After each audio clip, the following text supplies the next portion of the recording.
Muy buenas noches. En esta tarde de martes, soy José Luis Mera, docente del programa de Imágenes Diagnósticas de la Fundación Valle Lili Ecuménico por la Universidad de ICESI. Hoy tengo el gusto de presentar a la doctora Andrea del Mar Tamayo. Ella es residente ya de nuestro último, del cuarto año de la residencia y es una de las residentes destacadas en el servicio de imágenes mamarias, pues por su interés y por, obviamente, el dominio de la materia. Ella nos va a presentar el día de hoy la presentación de prótesis mamarias más allá de la ruptura. Este título es muy bueno porque es importantísimo conocer mucho más allá de lo que estamos acostumbrados o lo que siempre ponemos atención, la ruptura de los implantes. Vamos a ver que hay muchas patologías y muchas otras cosas y va a ser muy interesante esta presentación pues para todos los interesados en este tópico. No siendo más, doy paso a la doctora Andrea Tamayo. Bueno, buenas tardes, muchas gracias, doctor. El día de hoy vamos a hablar de prótesis de mama y pues sin dar más alargue al tema, pues entonces comencemos. Entonces, este tema lo he dividido en varias sesiones que quiero que pues veamos sobre este tema que es un poquito apasionante para mí. Entonces, primero que hablemos de pues, los objetivos básicos que tenemos de esta charla, algo de historia de las prótesis, epidemiología, cultura general de las prótesis de mama para radiólogos, porque nosotros tenemos que saber qué es lo que vamos a poder reportar, la cultura las imágenes de las prótesis de mama normales, tanto en ecografía como en resonancia, las complicaciones más allá de la ruptura, la lista de chequeo y algunas conclusiones.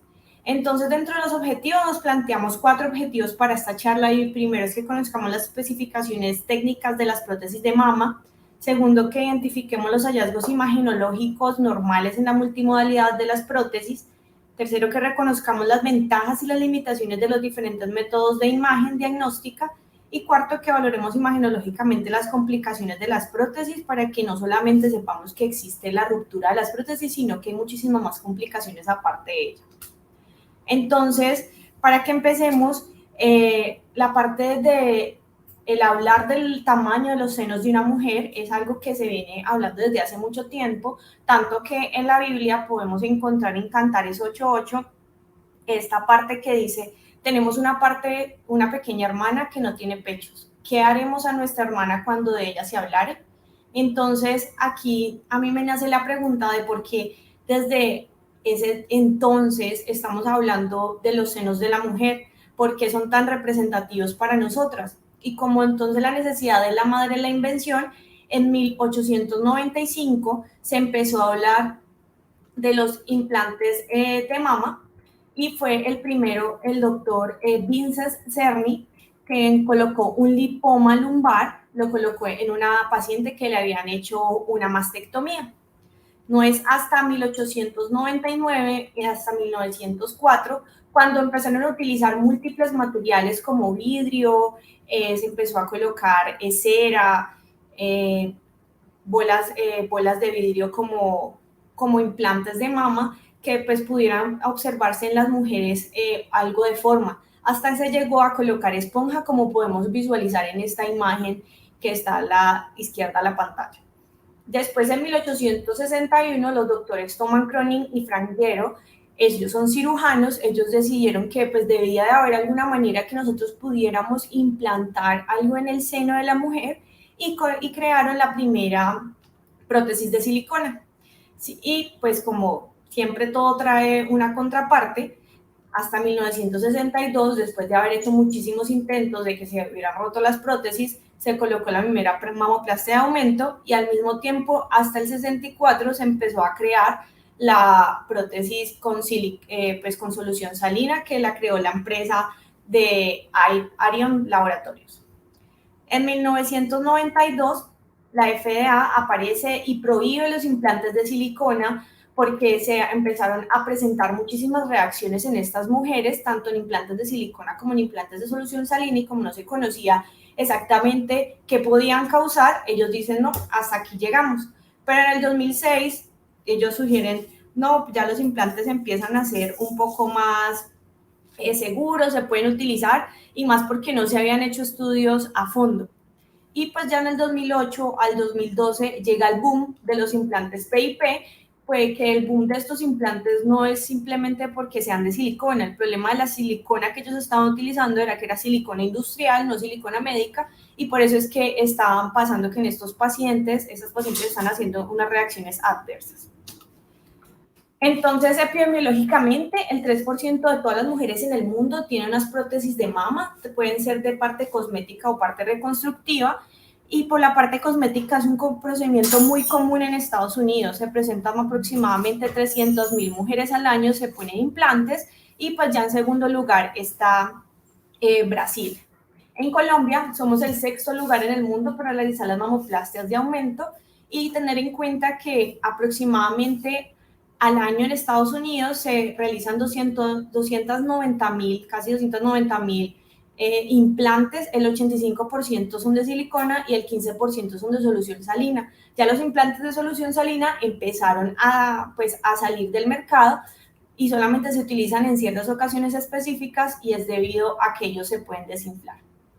Entonces, tener en cuenta que como esto es un dispositivo médico, siempre va a tener una fecha de caducidad.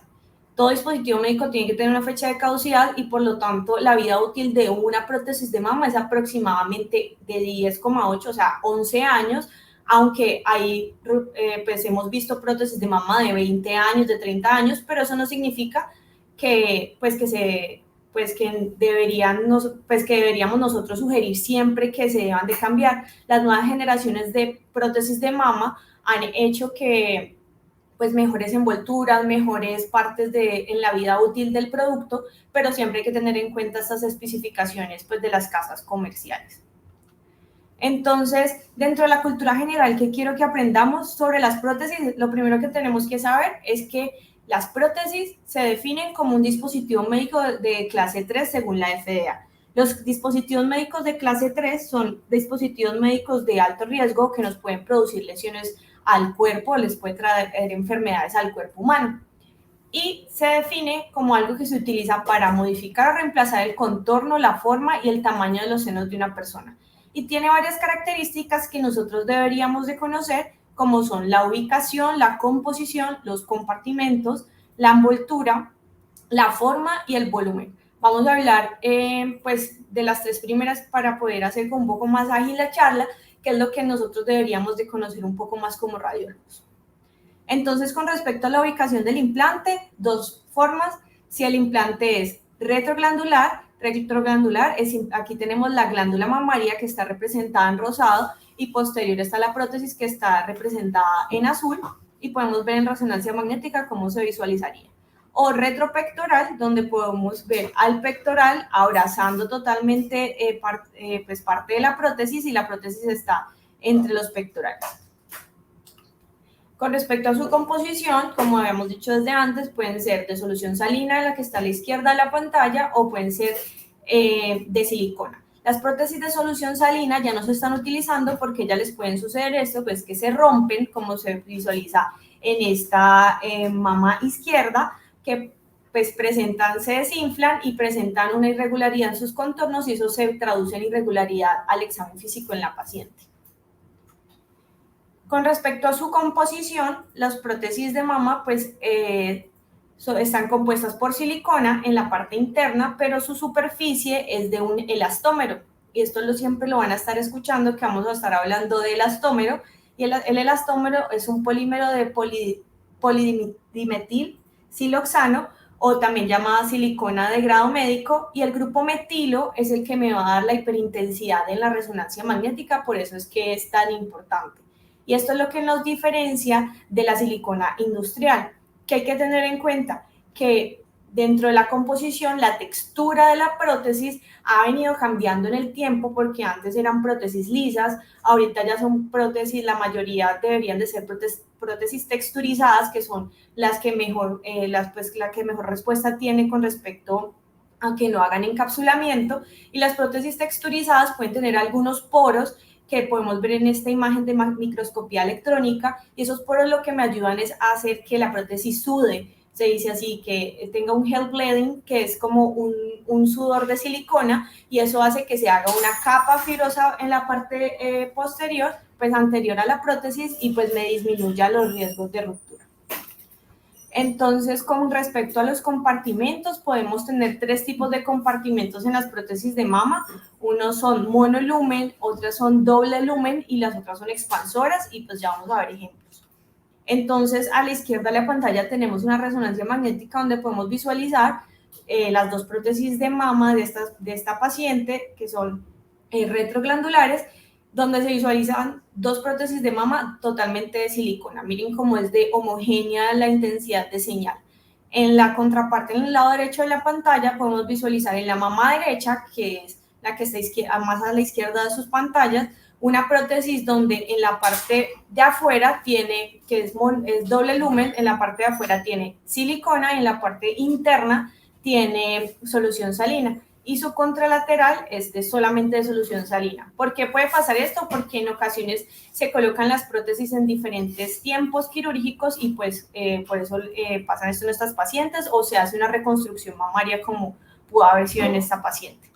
Y hay prótesis que se llaman prótesis expansoras, que lo que es que pueden tener recubrimiento de silicona por fuera y solución salina por dentro, y por medio de una válvula vamos a empezar a inyectar solución salina para que se empiece a expandir esa prótesis y pues podamos volver a hacer una reconstrucción de la mama en las pacientes que se le han hecho mastectomía por cáncer. Con respecto a la imagen de la prótesis de mama, entonces nosotros tenemos 3 tipos de imágenes diagnósticas que podemos utilizar. La primera son la mamografía, la segunda es la ecografía y la tercera la resonancia magnética. ¿Qué deberíamos de saber de estas 3 modalidades de imagen que tenemos en imagen mamaria? Primero, que la mamografía no es un método para diagnosticar ruptura de prótesis, y pues sí, eso es su sospecha diagnóstica. Entonces, por favor, no se debe de diagnosticar una ruptura de prótesis, porque la mamografía es un método hecho de tamización para el cáncer de mama y casi siempre es para que nosotros podamos diagnosticar calcificaciones. Tener en cuenta que las pacientes con prótesis sí se pueden realizar mamografías, pero no con el objetivo de descartar alguna complicación, porque esto tiene baja sensibilidad para las rupturas. La ecografía es un muy buen método diagnóstico que podemos utilizar, es un método barato y más para nuestro país, tiene una sensibilidad del 30 al 75% y una especificidad del 85 al 100% para ruptura, y esa sensibilidad tan variable también depende del operador. ¿Por qué? Porque se debe tener un buen entrenamiento en reconocer los hallazgos como las complicaciones en las prótesis para nosotros poder diagnosticarlas por ecografía. Y la resonancia magnética es el gold estándar, y más para a ver si vamos a hablar de rupturas o otro tipo de complicaciones, donde vamos a tener una sensibilidad hasta el 94% y la especificidad llega hasta el 100%. Entonces nos vamos a quedar solo con 2 métodos diagnósticos que vamos a hablar hoy, ecografía y resonancia.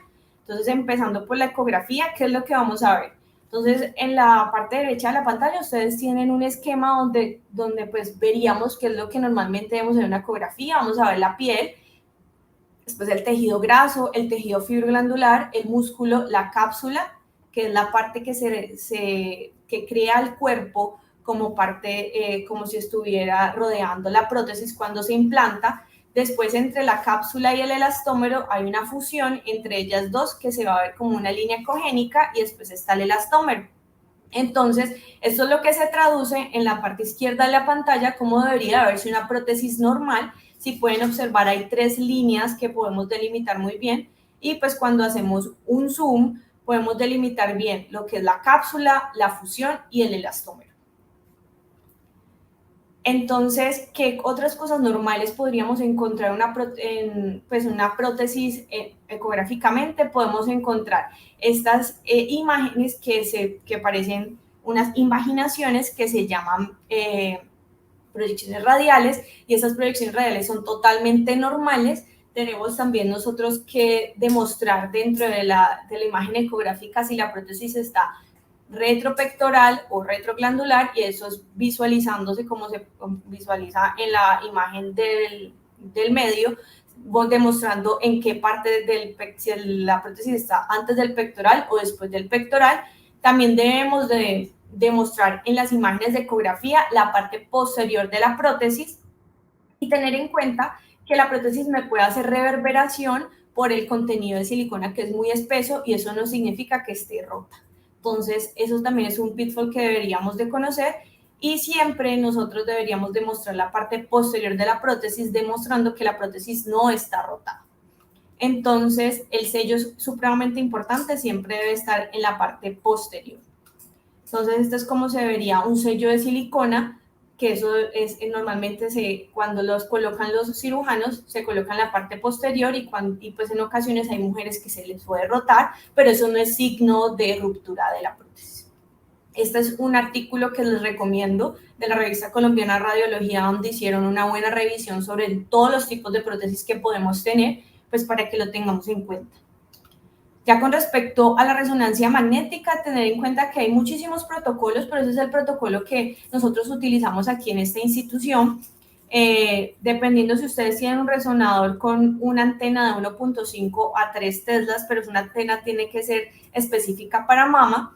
Y pues nosotros sugerimos que siempre se hagan secuencias con supresión de silicona, secuencias con supresión de grasa en planos axiales y secuencias volumétricas, y tener en cuenta que cuando nosotros estamos buscando complicaciones como rupturas o algún otro tipo, sospechando algún otro tipo de complicación, no siempre tenemos que llevar medio de contraste.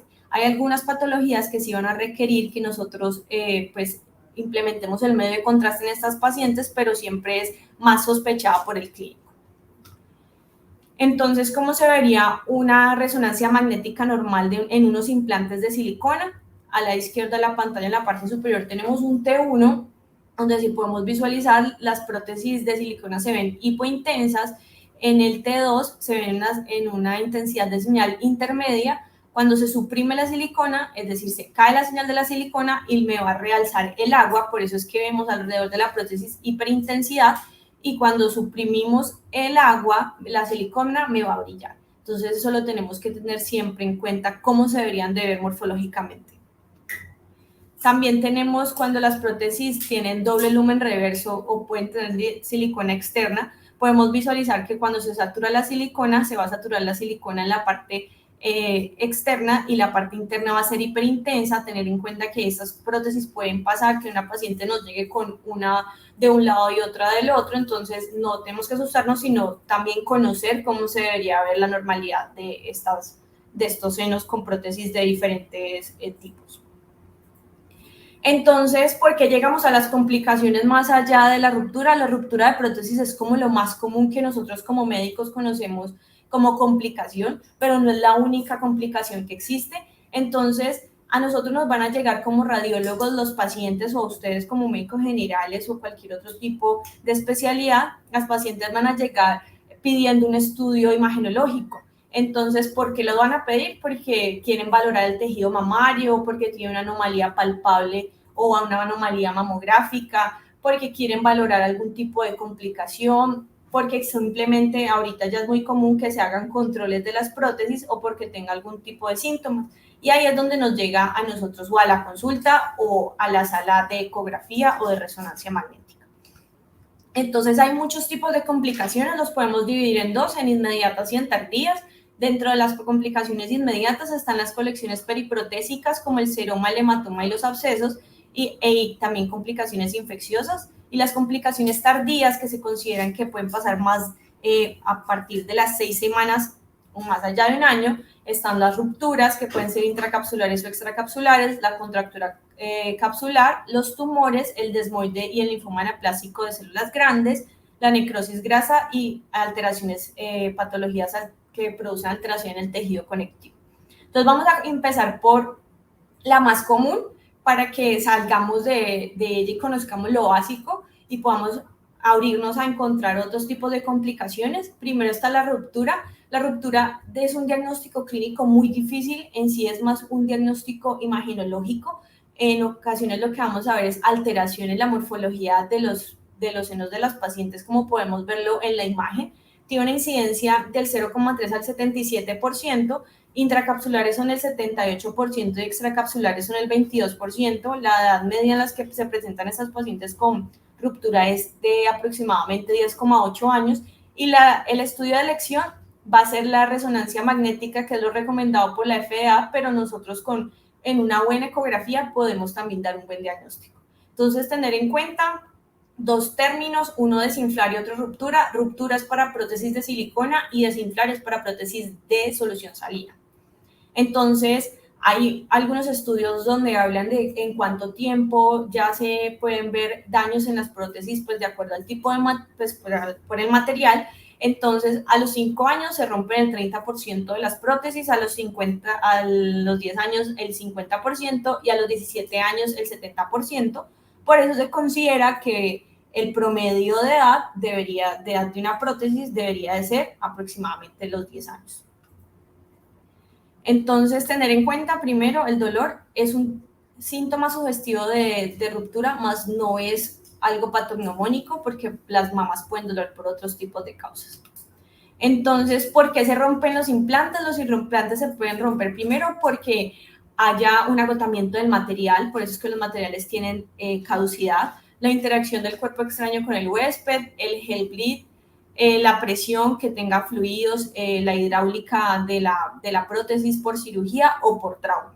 Entonces, hay que tener en cuenta pues cómo se vería una prótesis. Cuando se coloca una prótesis dentro del bolsillo, pues ella va a tener unos bordes que son muy pues, lobulados y eso es totalmente normal. En ocasiones empiezan a hacer unas proyecciones radiales, pero cuando esas proyecciones radiales se empiezan a invaginar y empieza a hacer la prótesis, empieza a sudar y empieza a salir silicona a esas invaginaciones. Entonces, cuando empieza a salir silicona a esas invaginaciones, se produce lo que es una ruptura intracapsular porque el elastómero se empieza a dañar. Entonces, por eso existen signos de posible ruptura, como hay signos de, pues, que son 100% que nos pueden decir que se rompió una prótesis. Signos de posible ruptura más no me dicen que una prótesis esté rota, es que se deforme el contorno, que tenga signos de gotas de aceite, como podemos ver esas goticas hiperintensas en esta imagen, que tenga el signo de la gota de aceite o el ojo de cerradura o la lágrima. El ojo de cerradura es que vemos una invaginación de la prótesis, pero no se tocan los dos bordes, y el signo de la lágrima es como lo podemos ver a la derecha de la pantalla, que vemos una imagen hipointensa en forma de lágrima, que es que ya se han tocado los dos bordes del elastómero y pues es un signo de posible ruptura.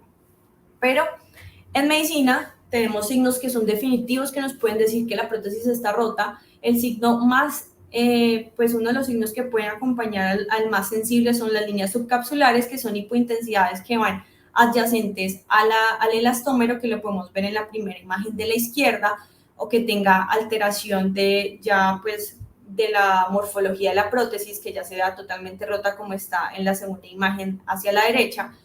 Después ya podemos ver el signo de Linguini, que es el signo más sensible, y con ese signo podemos decir que una prótesis tiene una ruptura intracapsular, que es que el elastómero que ya se colapsó, y lo que vemos hipointenso, como esas líneas hipointensas dentro de la prótesis, es el elastómero que está totalmente colapsado, pero que la cápsula lo está reteniendo.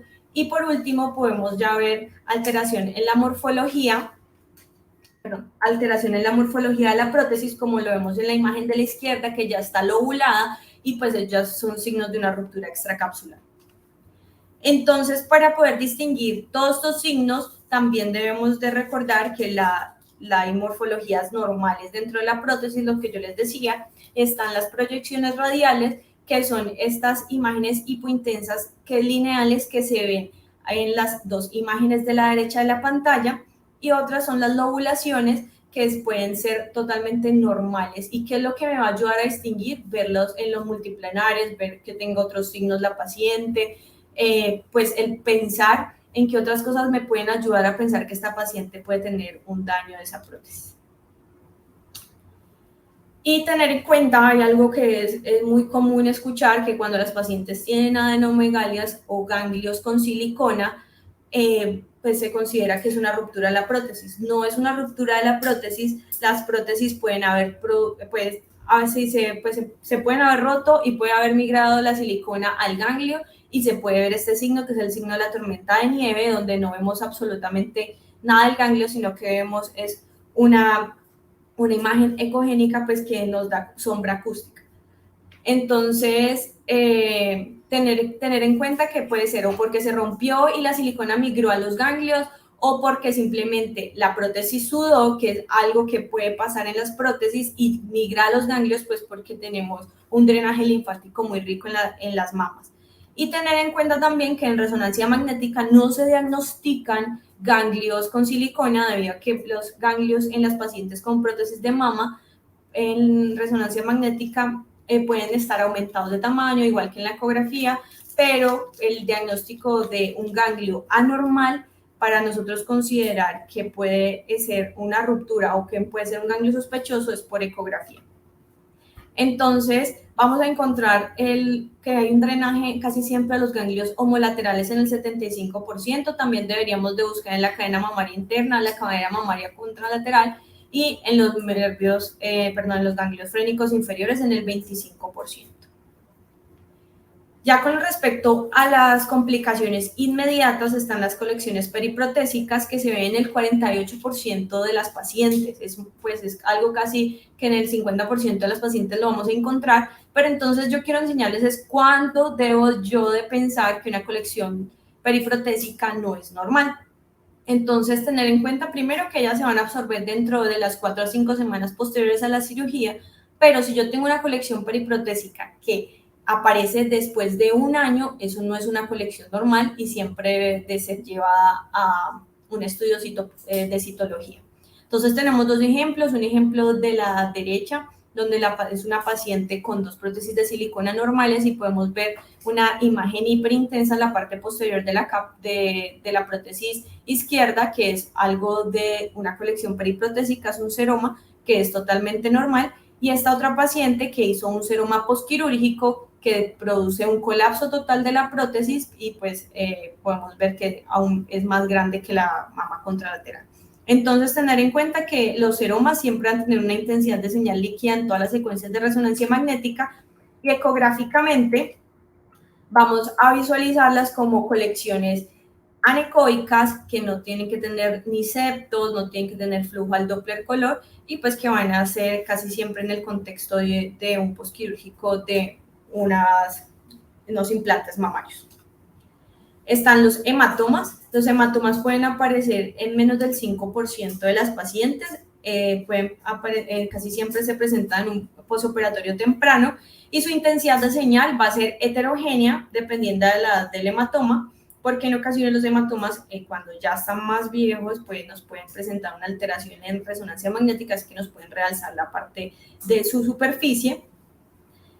O ecográficamente lo que vamos a ver es que adyacente al implante vamos a ver una colección que puede ser de ecogenicidad heterogénea, con septos gruesos, sin flujo al Doppler color, que se considera en el contexto de la paciente pues en un hematoma. Otra patología que debemos de conocer en los posoperatorios inmediatos o en las complicaciones inmediatas es que las pacientes pueden hacer abscesos. Los abscesos normalmente van a ser colecciones que en ocasiones pueden ser bien delimitadas, que pueden tener detritos en su interior, y casi siempre van a tener un aumento del flujo periférico.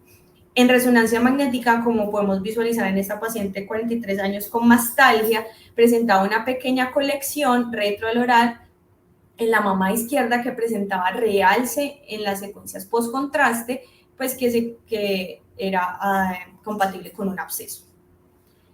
Tengo otra paciente de 50 años que se presentó con fiebre y en un postquirúrgico inmediato de mamoplastia y liposucción presentaba una pequeña colección adyacente a la prótesis mamaria derecha, que esa colección presentaba un realce en las secuencias post-contraste, y que cuando se le hizo la valoración ecográfica, pues se presentaba con disminución del flujo al Doppler, muy hipoecoica. Por lo tanto, de acuerdo al contexto de la paciente, y más porque llevaba más de un año, se le tomó biopsia a esta paciente. Entonces, también se hizo un estudio de esta paciente porque clínicamente la paciente no mejoraba, entonces encontraron múltiples colecciones que presentaban realce periférico en la pared abdominal y más asociado a su antecedente, y pues esta paciente lo que tenía en los cultivos era un micobacterio. Tener en cuenta que las infecciones se pueden presentar o como abscesos o como simplemente un realce periférico en la prótesis mamaria, y estos realces periféricos o estas infecciones que se dan como capsulitis son más en pacientes con cirugías de reconstrucción mamaria y más porque estas pacientes son inmunosuprimidas. Se van a presentar con dolor, fiebre, edema, eritema y secreción, y van a ser acumulaciones de líquido complejas, pueden tener engrosamiento de la piel, edema y realce capsular. Y hay otra, y ya para pasar a las complicaciones tardías, tengamos en cuenta pues que está primero la contractura capsular, las rupturas que ya hablamos de ella, y la contractura capsular a mí me gusta mucho porque es un diagnóstico clínico, no es un diagnóstico que nosotros como radiólogos demos. Normalmente es una complicación muy común que va del 10 al 60%. En ocasiones pues no hay un periodo de tiempo exacto porque puede pasar en cualquier momento, pero pues casi siempre se presentan más allá del año y es una reacción a cuerpo extraño que nuestro mismo organismo crea. Entonces vamos a visualizar deformidad y rigidez del implante y podemos clínicamente lo vamos a ver como alteración en la morfología de los implantes. Radiológicamente nosotros podemos sugerirlos cuando vemos que los implantes pierden esa morfología y empiezan a tener alteraciones en sus contornos, como lo podíamos ver en esta paciente, en esta mamografía. En la mama derecha podemos visualizar que la prótesis ya se vuelve más ovalada, en la parte inferior tiene una lobulación, sospechamos una contractura y pues se diagnosticó el examen clínico. Esta es otra paciente con una reacción, una complicación tardía. Es una paciente con un antecedente de cáncer de mama con mastectomía y reconstrucción. Presentó un aumento del tamaño de la mama izquierda, por lo cual consultó. Se le hizo inicialmente una ecografía. En esta ecografía se visualizaba una colección anecoica de contornos bien definidos que estaba rodeando la prótesis izquierda.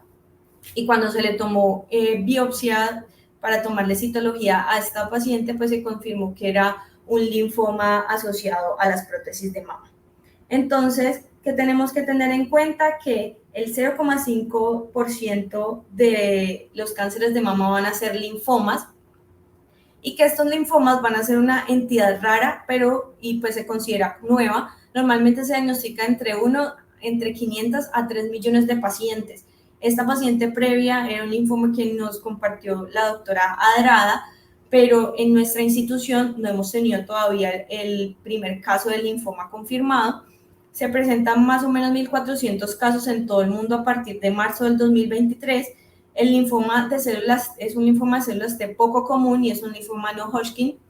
El periodo en el que se puede presentar es un periodo muy largo, es entre 1 y 32 años y la vida más o menos, el tiempo intermedio es de 10,8 años en las pacientes con aproximadamente 55 años. Su patogenia es desconocido y es muy asociado a los implantes de superficie texturizada y la mortalidad de estos pacientes es casi el 3% anual. Entonces se van a presentar casi siempre como una colección que va a aparecer un año después de los implantes y en ocasiones puede estar asociada a una lesión de tejidos blandos, como lo señala la flecha en la paciente que estamos representando en esta mapa.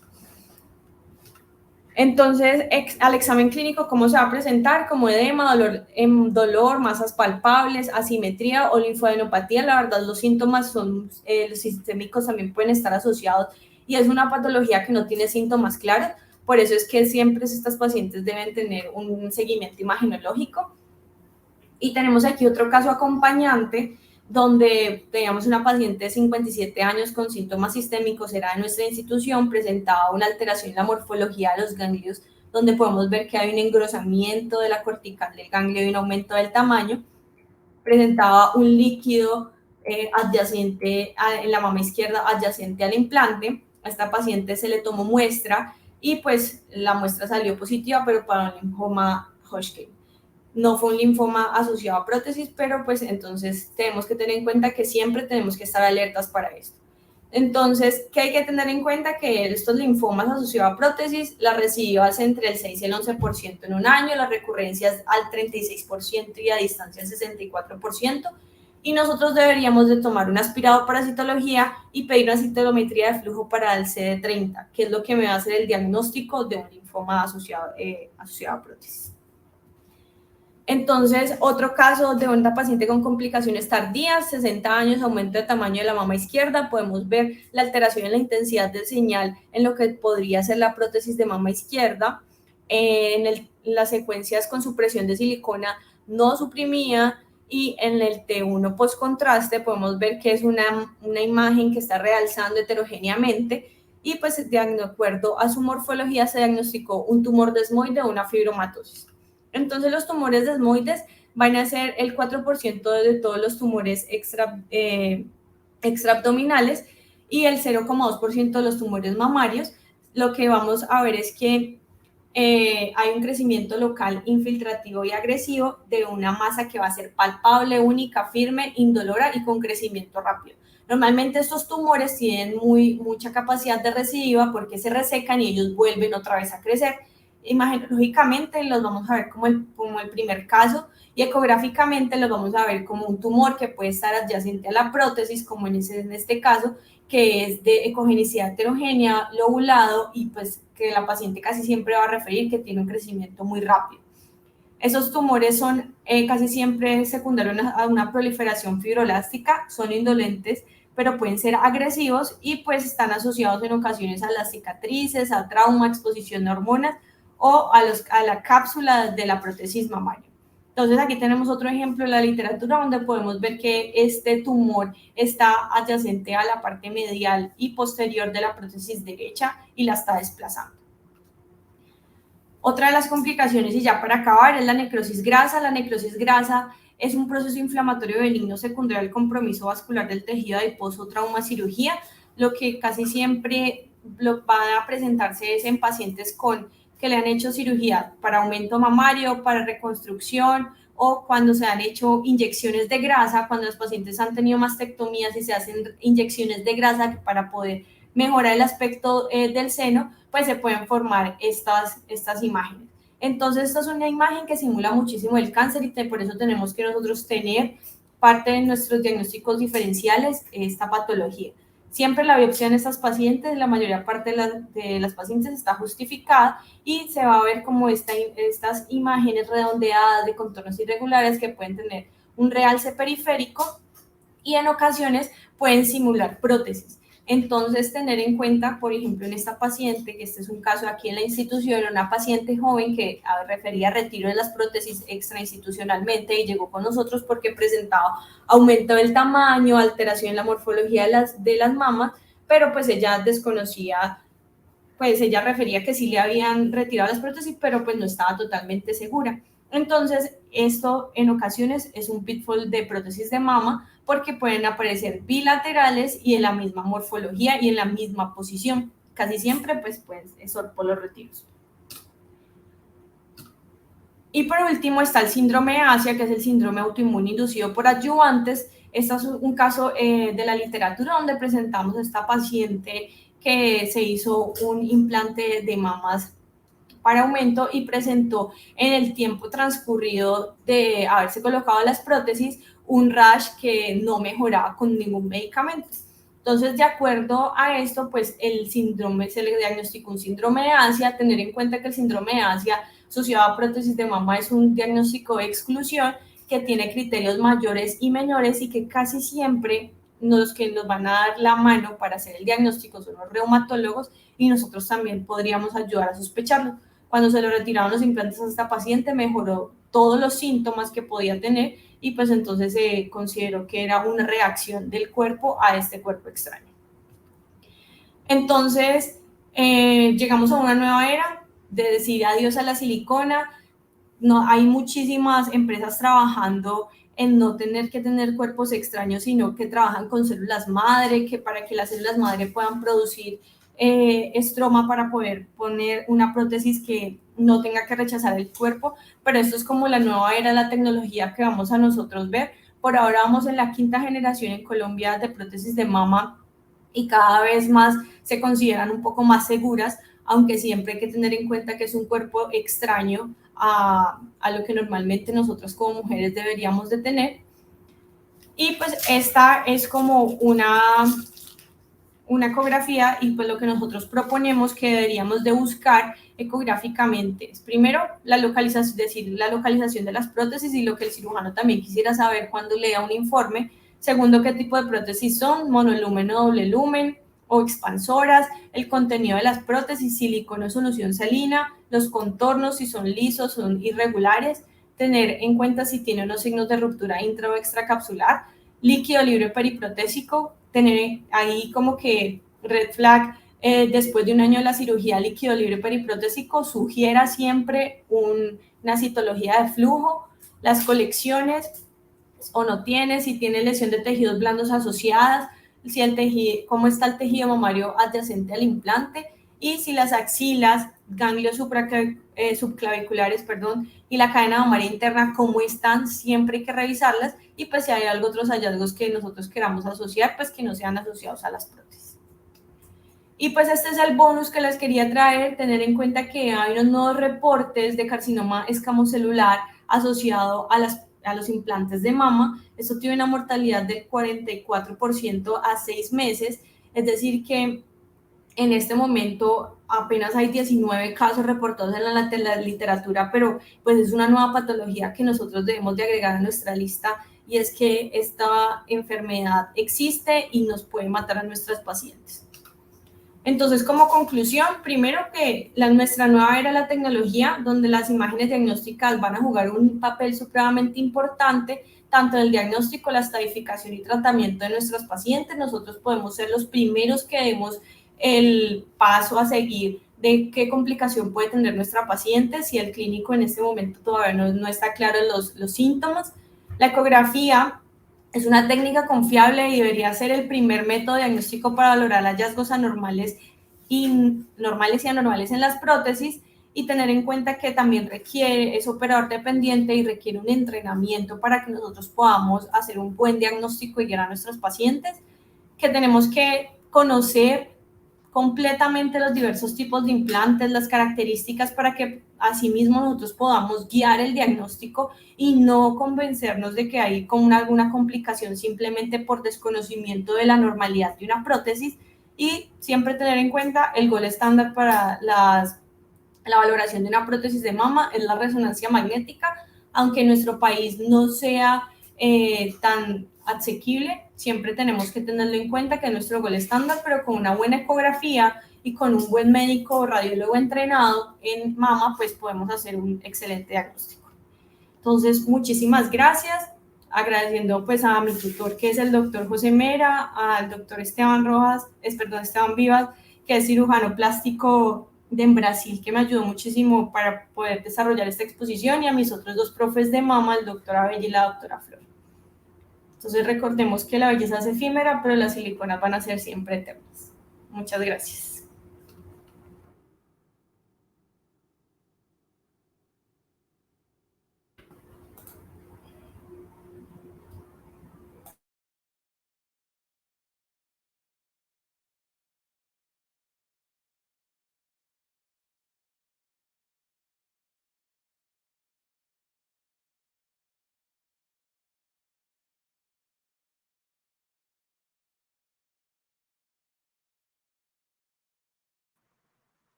Muy buenas noches. Entonces damos paso a las preguntas.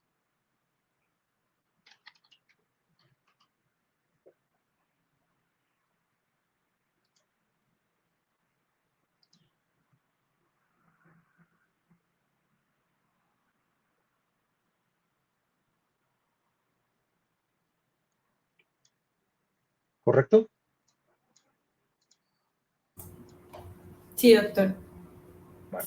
Entonces, aquí en el chat hay la primera pregunta es, bueno, primero te felicitan por la presentación y a continuación preguntan, ¿la tomografía con o sin reconstrucción tiene alguna utilidad? Bueno, en particular la tomografía, ¿cómo la utilizo yo en mi institución? En cuanto a diagnóstico, no te va a dar esa seguridad que necesitas para de pronto dar una ruptura, a no ser que sea un colapso total, como un continuo bilingüismo muy franco. En esos casos uno podría sugerirla, pero te va a quedar faltando un poco esa potencia diagnóstica de la prueba. ¿Cómo la utilizo yo?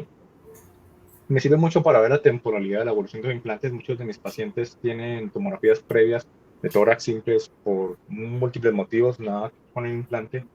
Y esa continuidad y ese progreso de cómo se va comportando, e incluso esa reconstrucción multiplanar, asociado con una buena ecografía, me mejora esa capacidad de decir como biólogo que hay o no una ruptura u otro tipo de complicación. También, por ejemplo, cuando veo los ganglios que han estado aumentados de tamaño mucho tiempo y previamente en las tomografías, y lo corroboro con una ecografía donde veo los artificios de tormenta de nieve o ese reforzamiento ecogénico o incluso algunas sombras que da, pues ya me sirve para eso. Pero puntualmente, por sí solo decir que pueda utilizarlo para diagnóstico, pues no, verdad, no lo haría. ¿Listo? Eh, Seguimos con otra pregunta. Sí. ¿Los expansores mamarios son compatibles con resonancia magnética? Sí, no tienen ¿Sí o no? ninguna contraindicación. Bueno, este es un tema importante en cuanto a la seguridad de los implantes. Hay diferentes tipos de expansores, ¿no? Hay que tener en cuenta que cómo está hecho ese expansor. Yo siempre les digo a los tecnólogos que mm, primero hay que evaluar el solicitar el carneo, ¿no? Si no es posible, en muchos casos nos tenemos que ir a la nota operatoria porque no todos los expansores son compatibles. Hay expansores que tienen incluso un dispositivo magnético en la válvula de cierre que no. Otros expansores que usan gases como CO2 y pues eso también contraindica la utilización.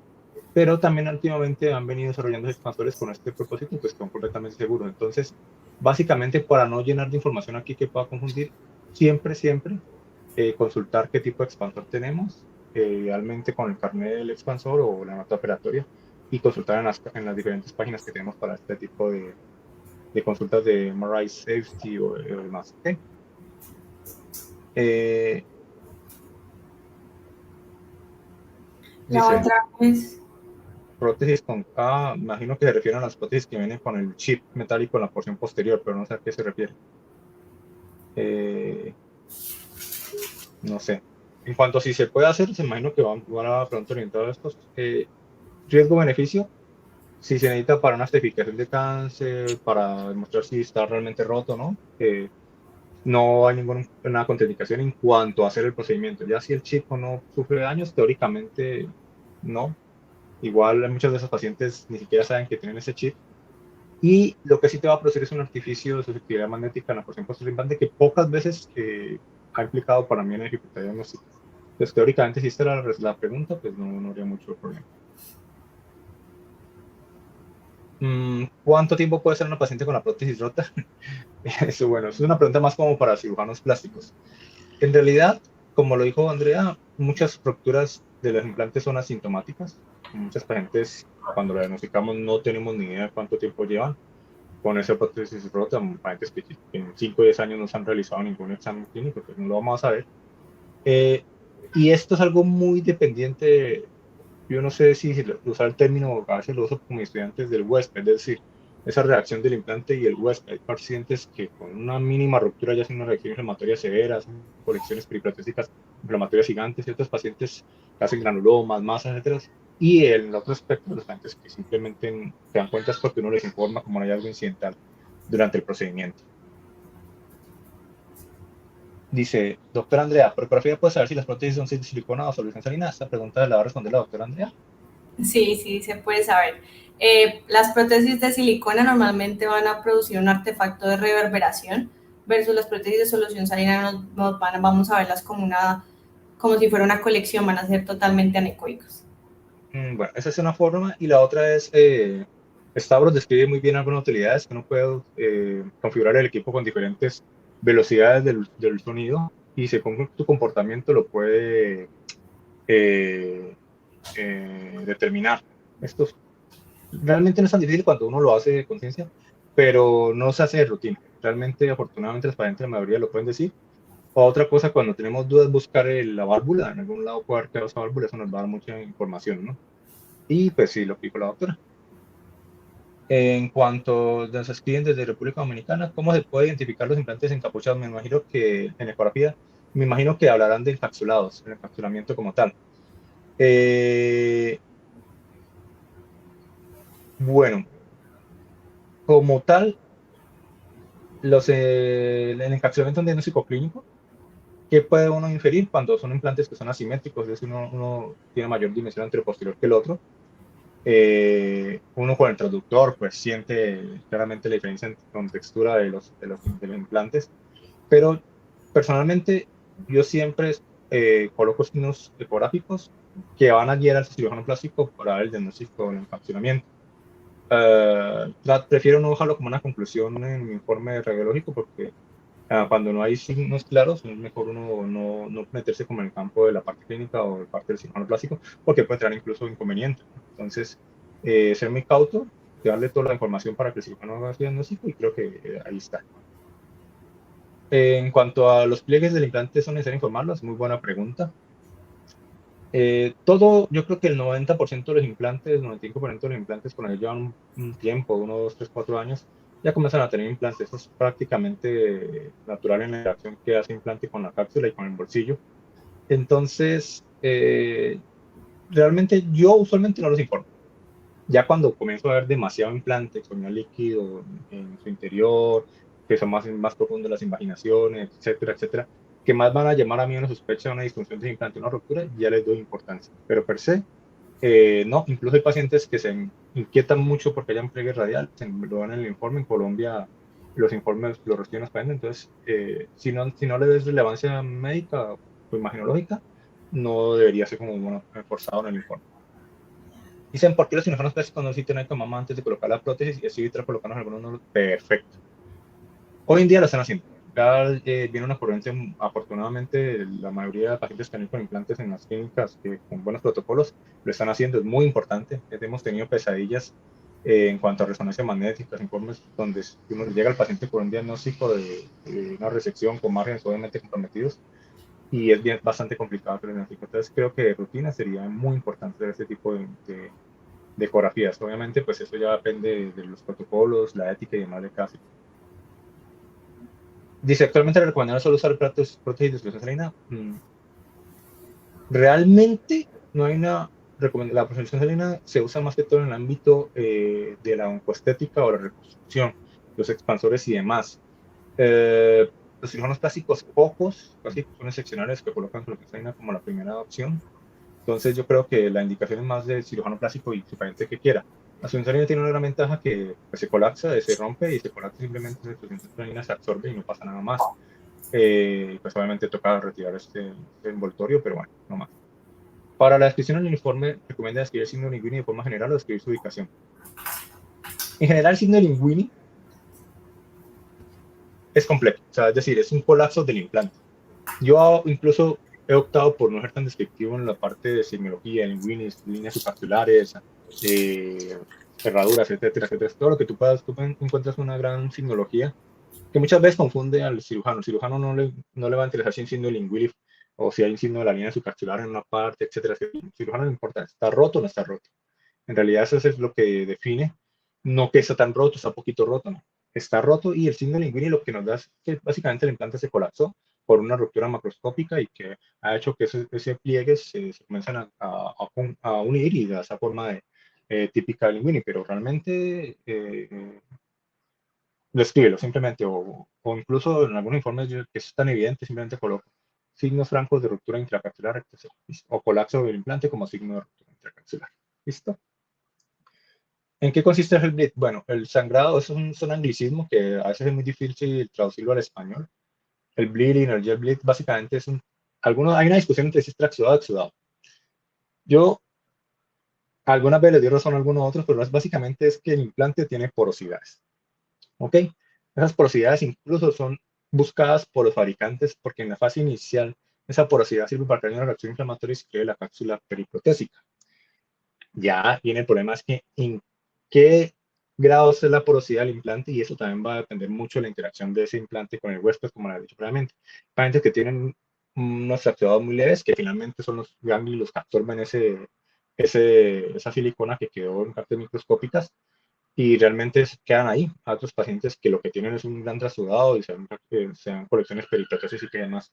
Pero realmente es un fenómeno básicamente esperado en todos los implantes. Esos elastómeros no son totalmente impermeables. ¿Okay? Indicaciones del uso medio de contraste. Realmente cuando vas a hablar implante como tal, ruptura no se usa de rutina.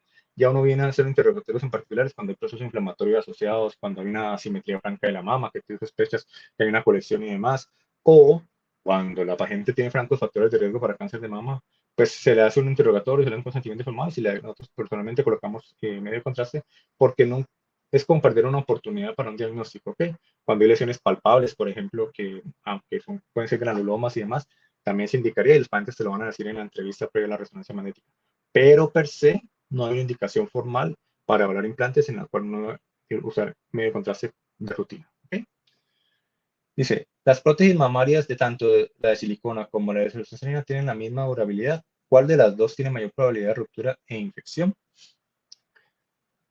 Es una pregunta, creo que más dirigida a los cirujanos plásticos. En cuanto a la parte de la de la silicona, los fabricantes dan unos años. Hoy en día, casi siempre que todos terminan en 10 años, porque todo insumo o material médico que se produzca tiene que tener entre la FDA una fecha de caducidad. ¿Ok? Entonces, muchos dan 10 años, pero te recuerdo, esto depende de la interacción con el huésped. Hay personas que en 2 años están rotas y hay personas que en 15 a 20 años no tienen ruptura. También depende mucho de los laboratorios, etc, etc. En cuanto a las prótesis de salina, es muy difícil saberlo. Realmente, cuando llega rota, el paciente lo siente sintomáticamente, se va a producción, se va al colapso y se va a la simetría, pero en general, que yo te puedo decir, si tiene más o menor tiempo de ruptura, realmente no te lo puedo responder francamente porque no tengo esa causística para poder darte esa información. Se puede ver cancelamientos por ecografía, pues eso ya lo hemos definido. ¿A qué se refiere una imagen de tormenta, artificio de tormenta de nieve? Es ese artificio ecogénico posterior que se da en los ganglios que están con depósito de silicona o con silicona en su interior. Es muy típico. Yo creo que valdría la pena en alguna presentación, ¿no? Futura mostrarlo. O si lo buscan en literatura lo vas a encontrar en muchas partes. Pero es un hallazgo que realmente es muy útil. Tiene una muy buena sensibilidad, especificidad para dar este diagnóstico y te va a ayudar mucho, sobre todo en los casos en que haya duda. Como pronto la doctora lo sugirió, a veces el diagnóstico de la adenomegalia en resonancia magnética, no todas van a saturar exactamente bien porque el ganglio no es solamente en este caso silicona, va a tener grasa, va a tener linfocitos, va a tener vasos sanguíneos, etc, etc. Y esto hace que la saturación no sea homogénea y no lo puedas definir muy bien por resonancia magnética. Si aparece un ganglio que cumple todos los criterios, que satura completamente y demás, en secuencias de solo agua o las secuencias de saturación con silicona, pues maravilloso. Pero realmente la ecografía te va a ayudar mucho en este caso y bueno, conocer este signo. Dice, ¿es viable realizar la secuencia STIR en mama si el resonador es de bajo teslaje? Dice, ¿.2 Tesla? Ok, no conozco estos teslajes. De rutina de 1.5 por arriba, pues sí se puede hacer. Mm, creo que sí vas a tener bastantes problemas más que todo de artificios de saturación. Sobre todo porque el implante per se y la fericidad que produce la mama y más nos da algunas veces esos problemas de rutina, incluso con el resonador y centenas muy buenas. Entonces creo que vas a tener mucho más problemas en este tipo de resonadores con bajo teslaje de 1.5 para abajo. Como todo, hay que hacer ensayos en cada equipo, buscar pacientes inicialmente con ese interés o Phantom y demás, y realizar esos ensayos a ver si se puede hacer. ¿Okay? Siempre les digo que cuando el resonador no es tan bueno y no tenemos buena experiencia, hagamos todas las secuencias, T1, T2, este convencional y las secuencias de saturación. Incluso cuando hay bajo telaje sí les recomiendo hacer saturación espacial, que les va a dar mejores resultados, ¿no? Entonces, con eso podría sostener muchas veces cuando hay artificios de saturación inadecuada. Entonces, incluso en casos pacientes míos, yo con estas secuencias cuando veo que va a ser difícil, las hacemos y con las secuencias convencionales más las que se obtienen, salgo de los problemas fácilmente. Y si no, siempre está la acción de la multimodalidad, ir a una eco asociada. Pregunta, ¿actualmente es muy común el síndrome de Asia en Colombia? Primero hacer una aclaración. Hacer el diagnóstico de síndrome de Asia como tal, asociado al implante, es un reto diagnóstico, es un diagnóstico de exclusión bastante difícil que lo hacen los reumatólogos. Obtener causística que uno pueda afirmar que es por el implante, que creo que es un gran reto que tenemos aún los médicos que hacemos, tratamos con las patologías de mama. Como tal, no sabría si tiene un dato exacto para responder puntualmente. No sé si la doctora Andrea tenga algún dato en su presentación. No, no, no hay un dato exactamente. En Colombia no. Pero realmente yo diría que es relativamente bajo, porque es que hay muchos factores de base. El efecto nocebo, eh, descartar otras enfermedades reumatológicas, etc, etc, etc. Pero bueno, esto es algún tema que valdría la pena discutir con el grupo de reumatología, a ver qué nos dicen. Yo en el chat ya no veo ninguna otra pregunta, no sé si concluimos la presentación o algo más. No, ya no hay más.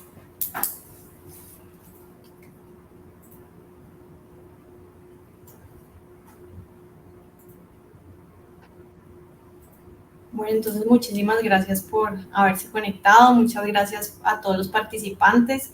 Las otras preguntas que tengan con mucho gusto las podemos recibir a los correos o por el canal de Radio Lili y pues los esperamos en el próximo encuentro académico de radiología. Gracias, doctor Mera, por acompañarnos también. No, gracias a ustedes y gracias, Andrea, muy buena presentación. Gracias.